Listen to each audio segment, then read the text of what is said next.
Cette présentation, la présentation d'Algérie 50, un recueil de 25 textes, 24 exactement. Il est sorti au début de l'année. Depuis le début de l'année, cinquantenaire de l'Algérie oblige, nous avons tous beaucoup entendu, vu, lu à propos de l'Algérie, à propos de la guerre d'Algérie, à propos de l'indépendance, à propos de ce pays. Et pourtant, pour préparer cette rencontre, je me suis replongée dans la lecture de cet ouvrage et vraiment j'en ai apprécié l'originalité et l'intérêt. Alors pourquoi? Parce qu'il rassemble des textes extrêmement différents, de sensibilité, de point de vue, des textes aussi de genres différents, puisqu'on a aussi bien de la fiction que des témoignages, des souvenirs, des articles, des réflexions. Donc c'est un livre qu'on va feuilleter ensemble et je suis en bonne compagnie. Je vais commencer par... Alors nous avons autour de la table 3 écrivains qui ont contribué, qui ont fourni un texte pour ce recueil.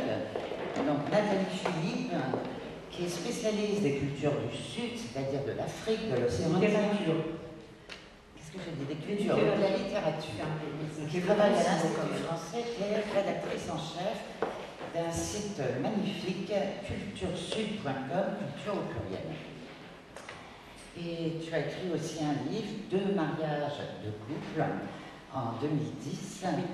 Tu fais de la poésie, tu t'intéresses à tout ce qui est littérature, une passionnée.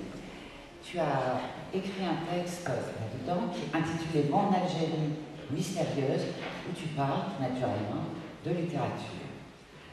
À ta droite, Anouar Ben Malek, mathématicien, néanmoins grand littéraire, grand écrivain. Toi, tu as écrit une quinzaine de livres.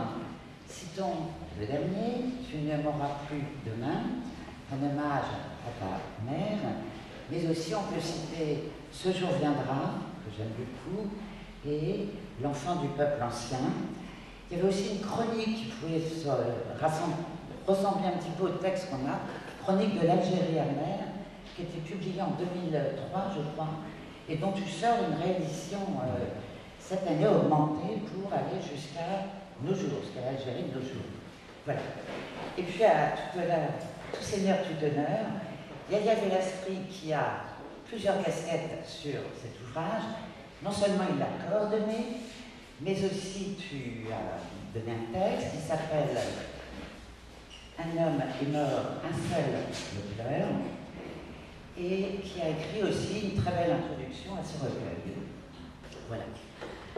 Alors, est-ce que, Yahya, je crois qu'il faut revenir sur la conception. Comment est né ce recueil? Puisque c'est toi qui, à l'origine, en a eu l'idée, a eu l'énergie de le monter. Ensuite, nous sommes trouvés. Cet ouvrage, je ne l'ai pas coordonné tout seul, je l'ai coordonné avec Elisabeth Laine, qui nous fait parler, mais qui ne parle pas d'elle. Donc c'est une histoire, en fait, c'est pas moi qui ai eu l'idée, c'est l'éditeur Marguerite. Ici présent. Ah, les éditions Magellan.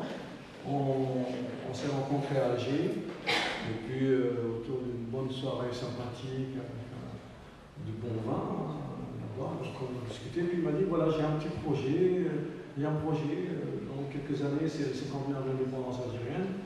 J'aimerais bien que tu pilotes ce projet. Je dis ok, on se voit à Paris, on en discute à Paris plus tard. Et donc il m'explique ce que c'est et je lui demande si j'ai totale liberté. Il me dit entièrement. Voilà. Et puis après, je rencontre Elisabeth et elle me parle d'un projet de la CNHI et moi je lui parle de ce projet avec Marc Wills et les éditions d'Angers. Et voilà, on se réunit, on parle, donc une équipe à 3. Et nous avons fait appel à un certain nombre d'écrivains, tous talentueux, certains vivant en Algérie, d'autres vivant ici en France, algériens de là-bas, algériens d'ici, français nés là-bas ou ici, mais en rapport avec l'Algérie, qui la connaissent, français n'ayant aucun rapport avec l'Algérie, mais qui l'ont rencontré, ne serait-ce que par les livres, par la presse, par des femmes et des hommes qu'ils ont connus en France, et chacun a donc écrit un texte que moi je dirais sensible sur cette Algérie. C'est pour ça que c'est Algérie au pluriel, Algérie 50, ça veut dire toutes ces Algériens. Voilà. Oui, je précise, je travaille à la Cité nationale de l'histoire de l'immigration, j'organise des cafés littéraires, et c'est à l'issue d'un café littéraire où j'avais invité Yaga pour son très beau roman Quand tu cherches la pluie. Si tu cherches la pluie, elle vient d'en haut. Nous étions rencontrés. Voilà. Après, les rencontres peuvent mener après à de belles amitiés, à de beaux livres, à la couverture rouge des temps. Alors, la commande était assez imprécise, pour qu'on ne sache jamais trop à quoi s'attendre à la réception des textes.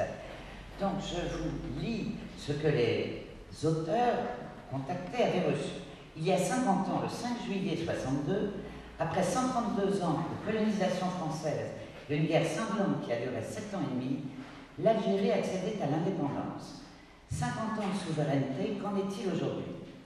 Le livre projeté réunira entre 20 et 25 textes, écrivains ayant un rapport personnel fort avec l'Algérie. On est arrivé à 24, on aurait pu aller jusqu'à 50. Sous forme de récits ou de témoignages, il vous est demandé de mettre des mots sur cette période de l'histoire, sur ce pays, le vôtre ou pas, un événement, une scène, une image, un personnage, peut-être le prétexte pour évoquer les 50 ans d'indépendance de l'Algérie, vous et l'Algérie. Voilà. Alors ce livre, je le qualifierais d'œcuménique, puisque, comme l'a dit Yaga, il y a aussi bien des Algériens vivant en Algérie, des Algériens vivant en exil, ou des gens comme on les a rassemblés dans la première partie du roman, qui ont ce qu'on a appelé, la première partie s'appelle Tropisme algérien, ou qui ont rencontré l'Algérie un peu par hasard.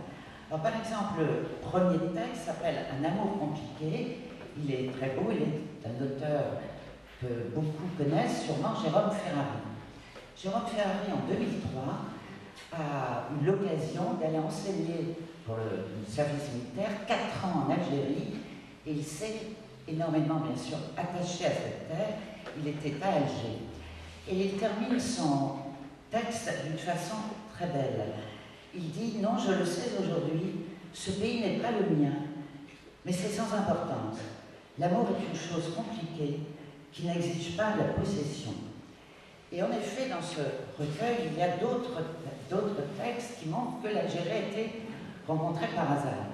Alors, je ne sais pas, Léa, tu peux parler de Jean-Pierre Anne, qui est un Vietnamien, qui pour lui aussi, l'indépendance de l'Algérie, la guerre d'Algérie a été déterminante dans sa formation politique, ou Roland Schramm, qui en parle très très bien aussi, qui dit que toute sa formation politique, tout ce qu'il est, il le doit à cette période d'Algérie, où il était lycéen, et où il a découvert en fait la politisation, la lutte, les idées, l'engagement politique.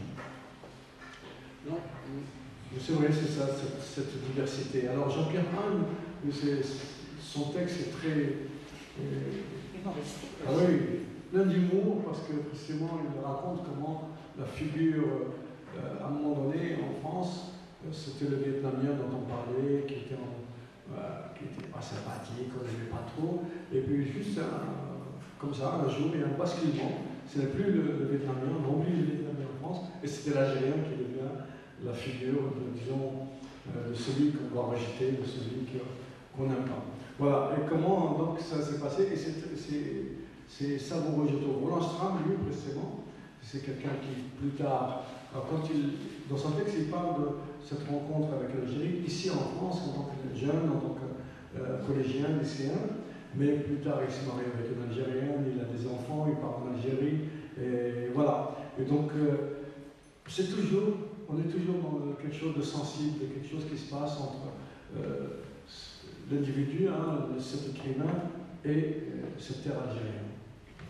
Oui, alors un petit extrait de Jean-Pierre Anne pour vous faire sentir un peu le ton, c'est à la page 22. À vrai dire, je dois une fière chandelle aux Algériens. Enfant, en pleine guerre d'Indochine, je ne cessais d'être en butte, aussi bien à l'école qu'ailleurs, aux moqueries.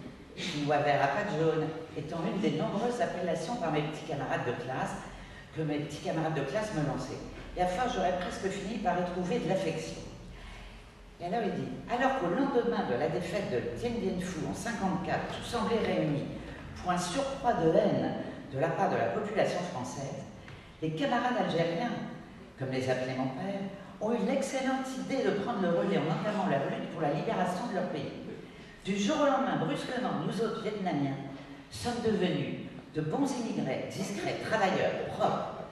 L'opprobre s'abat désormais sur les travailleurs algériens. C'est pouilleux, c'est galeux, jamais franc du col plié. Mon père explique souvent aux gamins que je suis entre deux discussions sur le foot que les Algériens ont entrepris le même combat que le nôtre et que c'est ça le socialisme. Voilà. Vous voyez le ton.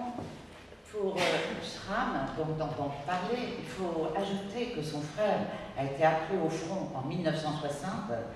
Lui avait 7 ans en 1954. Et voilà ce qu'il dit, juste des petites notes pour vous faire sentir la tonalité des textes. La guerre d'indépendance de l'Algérie m'a accompagné de l'enfance au sortir de l'adolescence. Ce que je suis aujourd'hui, un demi-siècle plus tard, la marque ineffaçable de ces temps porte la marque ineffaçable de ces temps dramatiques. Et pour terminer, il écrit ces lignes. J'avais 17 ans en 62 et j'étais au fond plutôt sérieux. 8 années étaient passées. Des souffrances et des victoires que l'Algérie avait connues, j'avais tout appris. La fraternité, la camaraderie, l'humanité, la valeur de la liberté. Ce qu'elle mérite que l'on sacrifie pour elle, l'engagement enfin. J'en ai gardé l'empreinte qui m'a guidée tout au long de ma vie d'homme et qui m'éclaire encore. Depuis l'Algérie est en moi, j'y suis allée, je l'ai sillonnée. Rien de ce qui la touche ne m'est indifférent. Ces épreuves m'affligent, cupidité des uns ou barbarie des autres. Voilà. Sinon, tu peux peut-être parler d'un destin tout à fait singulier qui est aussi dans cette première partie de Tropisme algérien, celui de Marie-Joëlle Ruc, dont le père, Michel, Serge Michel. Serge Michel, oui, je parle d'elle, était un grand personnage de l'Algérie. C'est comme ça, c'est par son père qu'elle s'est complètement intéressée à l'Algérie et qu'elle dit que c'est grâce à l'Algérie qu'elle écrit. Et c'est peut-être grâce à l'Algérie qu'elle a connu son père, parce que en fait, son père s'en va, laisse sa femme et son enfant, et arrive en Algérie et refait sa vie, enfin, refait sa vie, non. Il s'engage résolument avec le FLN, c'est Serge Michel, le libertaire. Et voilà, c'est beaucoup plus tard, les femmes mariées avec des enfants, qu'elle rencontre son père, et c'est ce qu'elle raconte dans ce texte. On ne va pas tout dire, mais c'est très puissant, c'est très fort, et c'est comme ça qu'elle est venue à l'Algérie par son père. Et maintenant, je sais qu'au Salon du Livre cette année, Salon international du livre d'Alger, elle y était, elle a présenté son dernier ouvrage là-bas, et puis elle a pu parler de tout cela.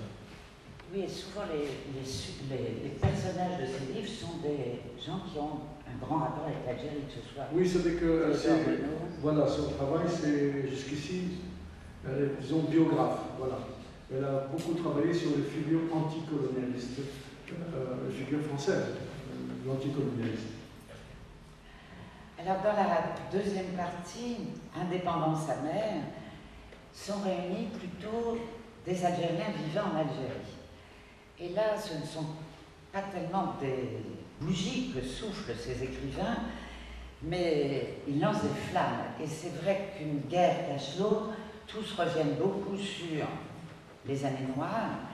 Et Anouar Belmalek, qui vit beaucoup en France, a publié dans cette partie un texte, je trouve extrêmement intéressant, avec un titre un peu provocateur, de la malédiction d'être arabe et de quelques moyens d'y échapper, où tu retraces en fait beaucoup de choses de la colonisation à maintenant, à la difficulté en fait d'être algérien, de se situer par rapport à ce qui se passe et aux événements bouillonnants sans cesse. En fait, quand on parle de guerre d'Algérie, il y a en fait deux utilisations de la guerre d'Algérie. Il y a la guerre d'Algérie vue par les Français, il y a la guerre d'Algérie vue par les Algériens, et l'utilisation politique de la guerre d'Algérie par les uns et par les autres. On a eu une rencontre il y a quelques jours dans une bibliothèque parisienne, où moi je disais, alors quelqu'un me reprochait d'être trop négatif par rapport à l'Algérie, et moi je disais en substance que, au fond, quand on parle de séquentenaire, il y a deux séquentenaires. Le séquentenaire de la fin du colonialisme, mais c'est aussi, pour beaucoup d'Algériens, le séquentenaire de 50 ans de gestion de l'Algérie par le nouveau pouvoir. Et trop souvent, on veut mêler les deux choses. En particulier, par exemple, l'autorité algérienne prennent appui sur le grand désastre qu'a été la colonisation, la grande indignité qu'a été le système colonial en Algérie, pour dire que l'Algérie indépendante c'est mieux, et donc pour justifier ce qu'ils ont fait dans ces 50 ans. Et moi je dis non, je dis la guerre d'indépendance a eu lieu, elle a été terrible, des crimes ont été commis de part et d'autre, sans les mettre sur le même plan. Maintenant, il est temps de parler de l'après-indépendance. Et l'après-indépendance, je veux dire, pour quelqu'un comme moi, je veux dire, je ne peux pas ne pas éprouver beaucoup d'amertume, en fait. Un pays qui avait beaucoup donné en termes de sacrifices pour accéder à un nouveau système qui aurait été plus démocratique, etc. En fait, ce combat-là a été dévoyé et on s'est retrouvé avec un pouvoir qui a utilisé le combat de l'indépendance pour la justification de la perpétuation du régime qui est actuellement en place à l'Algérie. Rendez-vous compte que le président actuel de l'Algérie est celui qui était ministre des Affaires étrangères juste après l'indépendance. Donc c'est curieux quand même voilà, c'est une espèce, des deux côtés, du côté français par exemple, il est extrêmement étonnant qu'il ait fallu attendre autant de temps pour reconnaître quelque chose qui est tout à fait banal qu'en octobre 61. Ah oui, il y a eu un massacre commis par la préfecture de Paris, avec à sa tête Papon, dont on connaît les exploits, entre guillemets, pendant l'occupation allemande. Alors, qu'il ait fallu autant de temps, une phrase qui sont tout à fait ordinaires. Le président Hollande a simplement dit qu'il reconnaissait des crimes commis en 61, bref, pas plus. La levée de bouclier de la part de certains est étonnante. Alors qu'on n'a pas parlé de la vraie guerre d'Algérie, la guerre qui s'est passée dans les Djebel avec son lot de meurtres, etc., qui valait autant de temps pour le reconnaître, c'est extraordinaire. Maintenant que du point de vue algérien aussi, on vous dit qu'au nom de la guerre d'indépendance, nous avons le droit d'être vos dirigeants, vos dictateurs, etc., c'est aussi quelque chose d'absolument épuisant du point de vue de l'espoir qu'on aurait pu avoir pour une Algérie plus démocratique, etc. Donc, de ce point de vue, donc, mon texte est plein de colère, parce qu'il met en contraste ce que l'Algérie est actuellement et les espoirs qu'on en avait, nous, les gens de ma génération, au sortir de la guerre d'indépendance.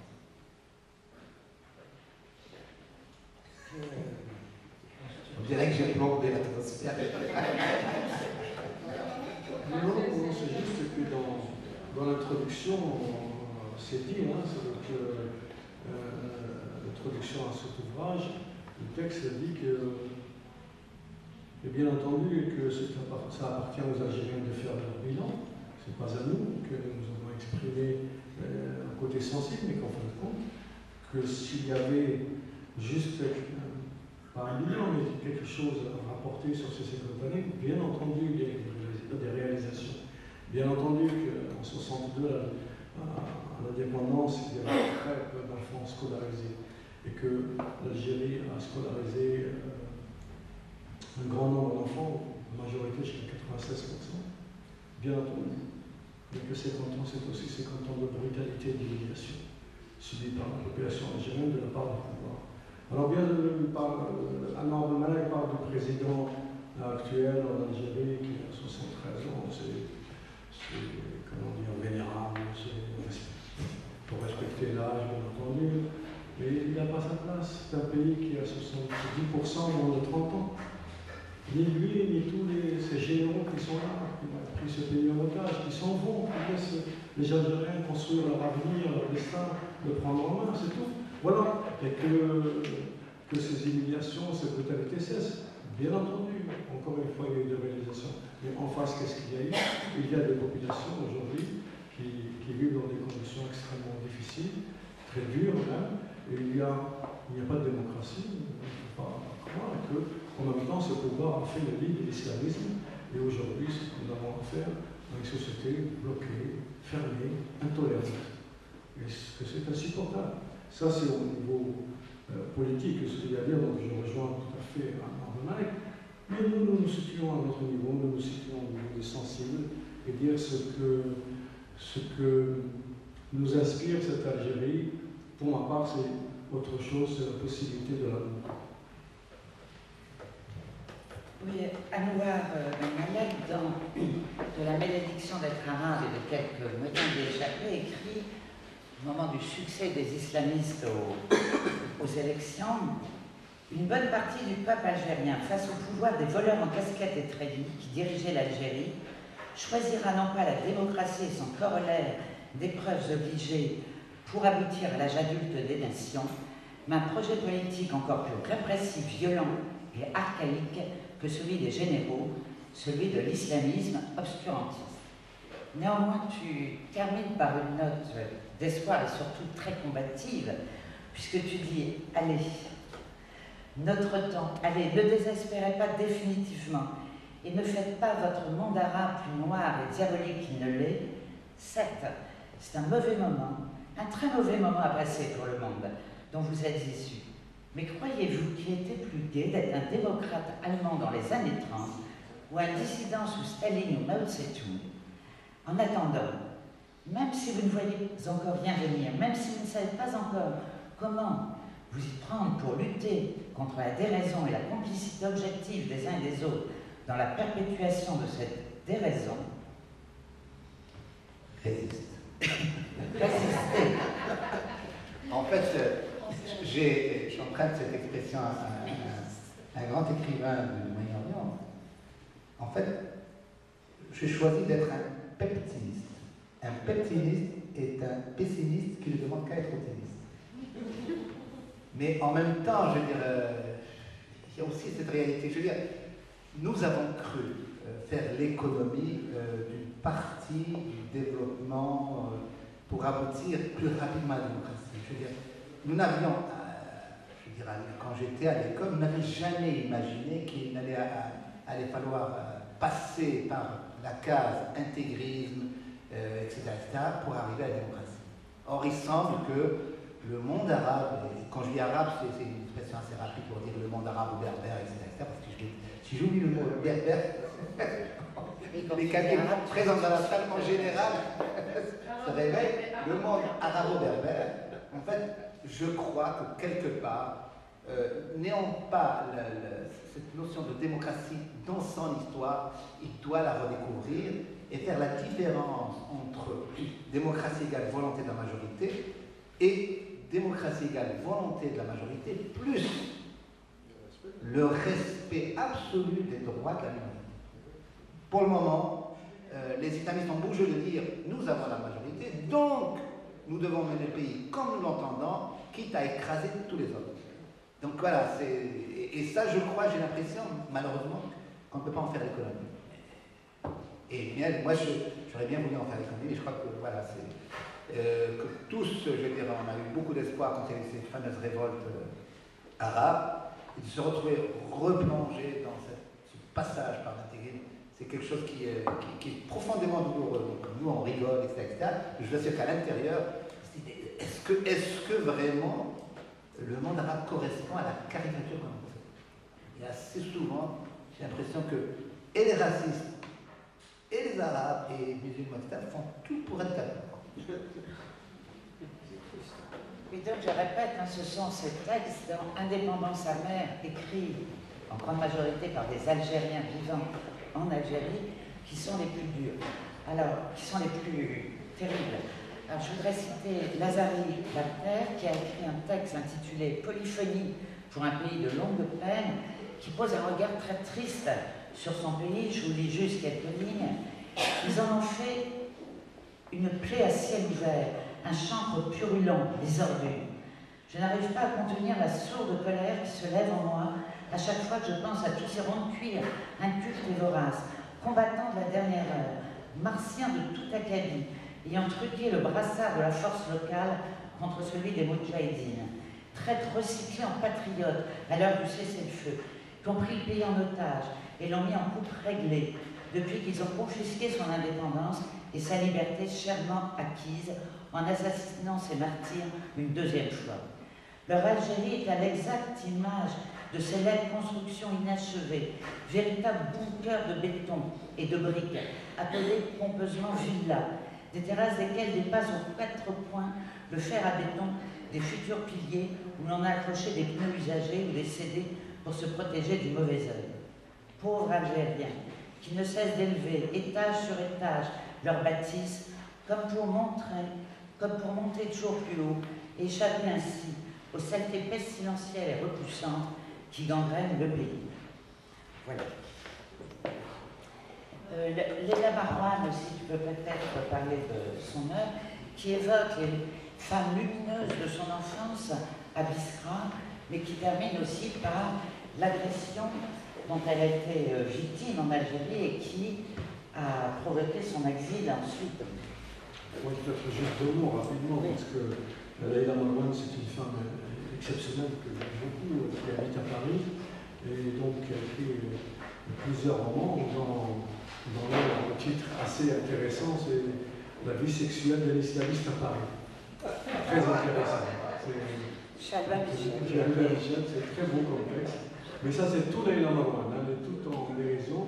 Mais c'est vrai que c'est une femme qui a été agressée et ils l'ont laissée pour morte dans les rues d'Alger. Et là, elle a survécu miraculeusement, puisqu'ils sont venus pour la battre. Leïla Marouane est vivante et nous donne à lire encore de très belles lignes, de très beaux textes. Et voilà, moi, c'est quelqu'un que j'adore, que j'aime beaucoup.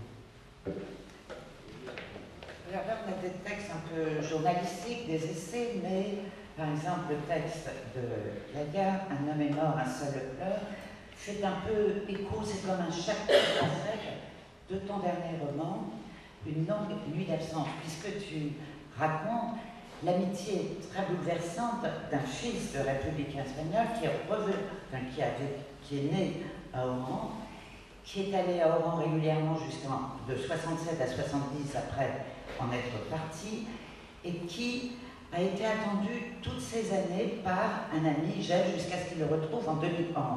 Non, comment ça s'appelle? Jusqu'à ce qu'il le retrouve en 2001. Et raconte-nous un petit peu cette amitié qui est tout à fait émouvante, touchante. Enfin, elle est comment dire, représentative de beaucoup d'amitié.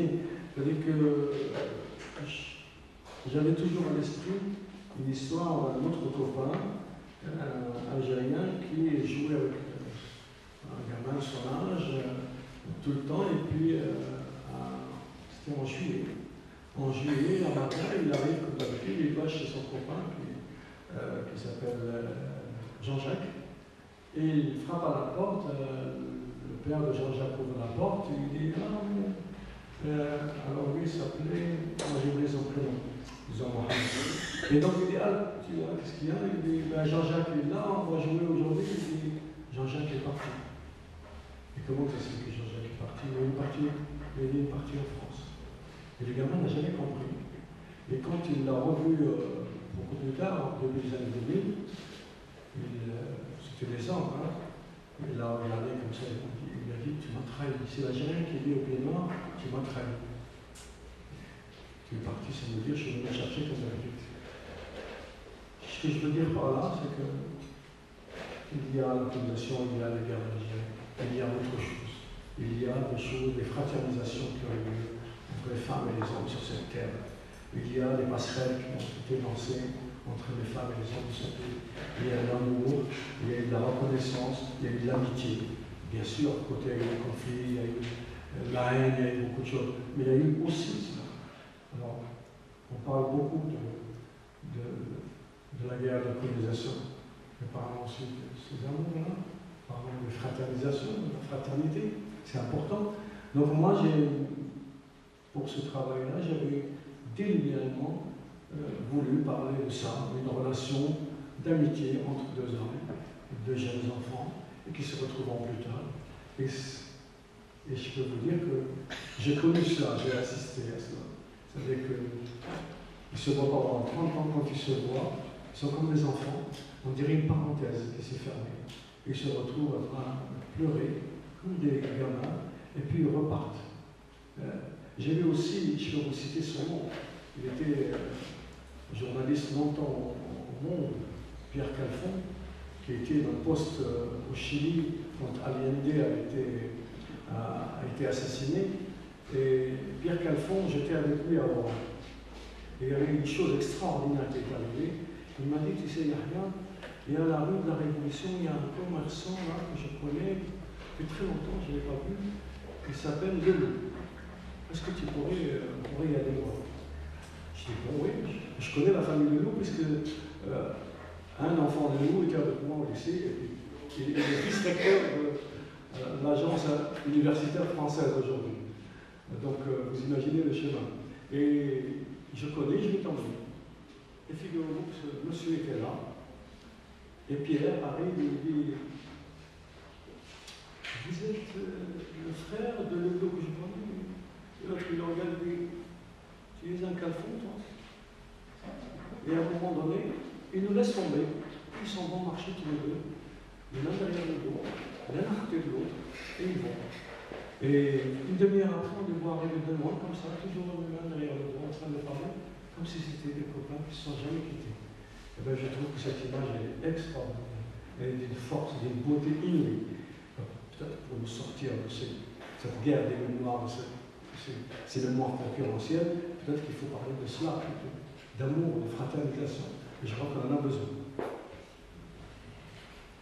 Oui, alors, pour enchaîner peut-être deux textes qui se font subtilement écho dans le recueil, celui d'un texte, Fragment d'Oran de Abdelkader Jemaï, un écrivain originaire d'Oran arabe, qui décrit la ville d'Oran dans les années 50, au début de la guerre d'Algérie. Et parallèlement, on trouve Une enfance oranaise, un texte, décidément je parle de livre pour ces nouvelles tellement elles font sens, d'Yves Ouanon, juif lui, qui est parti en 62 et qui retourne bien longtemps après à Oran pour y retrouver ses racines les plus anciennes. Et il remonte après jusqu'au détroit de Gibraltar, jusqu'à l'Andalousie, et il dit « C'est à cette civilisation que je me sens appartenir. En ce temps-là, Cordoue était l'un des centres du monde, juifs, espagnols et arabes, et ont vécu une idylle de peuple, une laïcité avant la lettre. Je revendique cet héritage. » Et on a envie de dire « nous aussi ».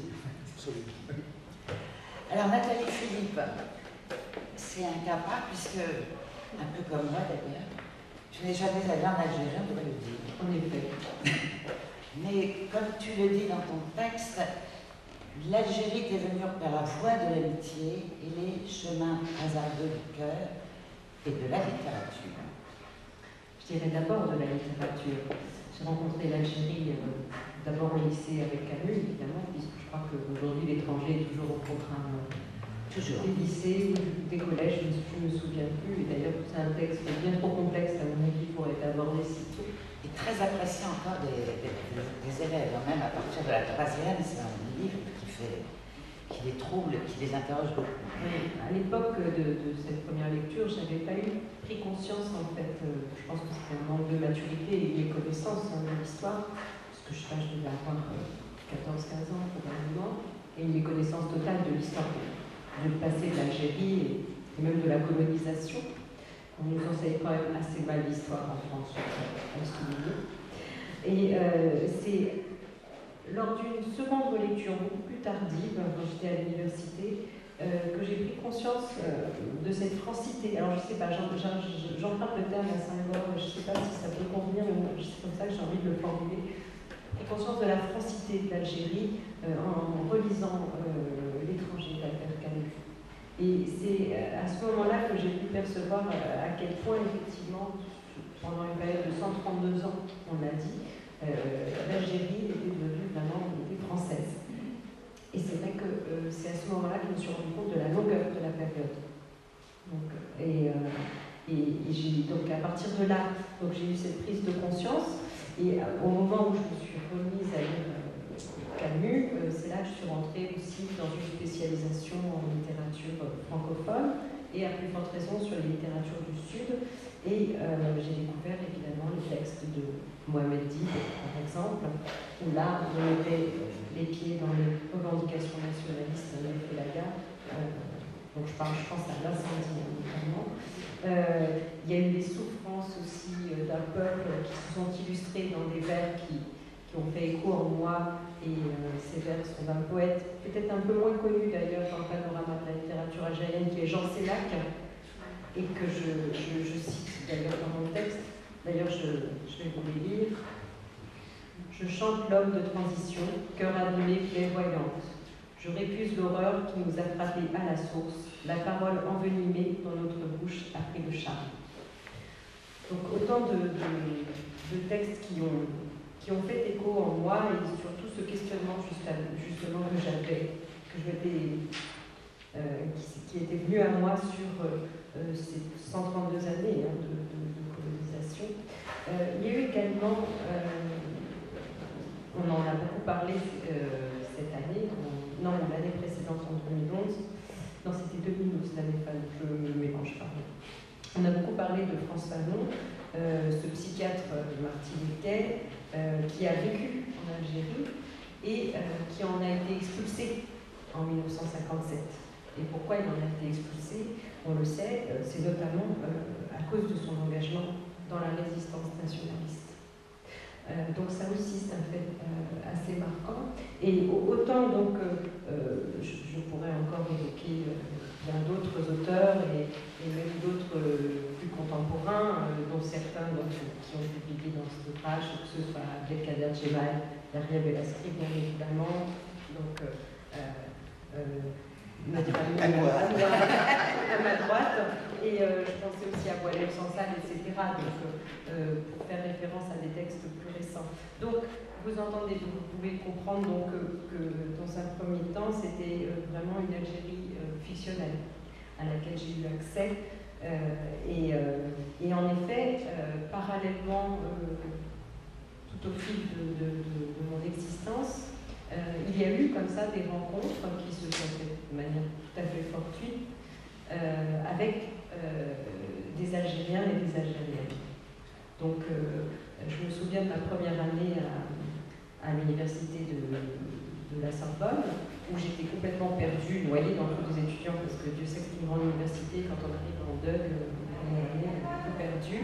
Et c'est un étudiant en thèse, en théologie d'ailleurs, qui était algérien, et qui m'a vraiment aidé à prendre mes marques et mes repères dans la bibliothèque universitaire de la Sorbonne, et qui m'a présenté aussi ses amis, et qui m'a donné vraiment justement le cœur, qui m'a mis le cœur à l'ouvrage, parce que j'ai vu comment au fil des années on pouvait se créer une vraie émulation intellectuelle, etc. Donc ça c'est un premier hasard, enfin un premier hasard, non, il y en a eu un autre auparavant, puisqu'à l'âge de 12 ans j'ai rencontré ma meilleure amie qui était métisse franco-algérienne. Également. Donc il y a eu des hasards comme ça dans ma vie, et j'en cite d'autres à travers mon texte qui ont convergé vers cette rencontre avec l'Algérie. Et elle continue toujours aujourd'hui, puisque bon, je m'occupe, comme l'a dit Elisabeth, de la promotion des littératures francophones, essentiellement du continent africain, donc que ce soit le Maghreb ou l'Afrique subsaharienne. Et effectivement, des rencontres, il y en a encore. C'est par ce truchement que j'ai eu la chance de rencontrer Yahya, qui est devenu un ami, d'ailleurs plus qu'un simple collaborateur, et Yahya qui m'a présenté des gens comme Anwar également. Oui, nous avons beaucoup de chance. Oui, voilà. Donc c'est vrai que nous aussi. c'est un pays vers lequel je suis venue naturellement, et aujourd'hui je n'ai qu'un seul souhait évidemment, et je pense qu'il se réalisera prochainement, c'est d'y aller.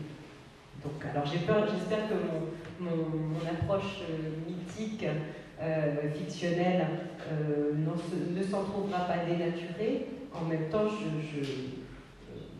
j'anticipe cette désillusion. Et j'ai envie de découvrir ce pays qu'on a colonisé pendant 132 ans. Pour moi, ça fait partie de l'histoire de France. C'est comme ça qu'il faut le voir.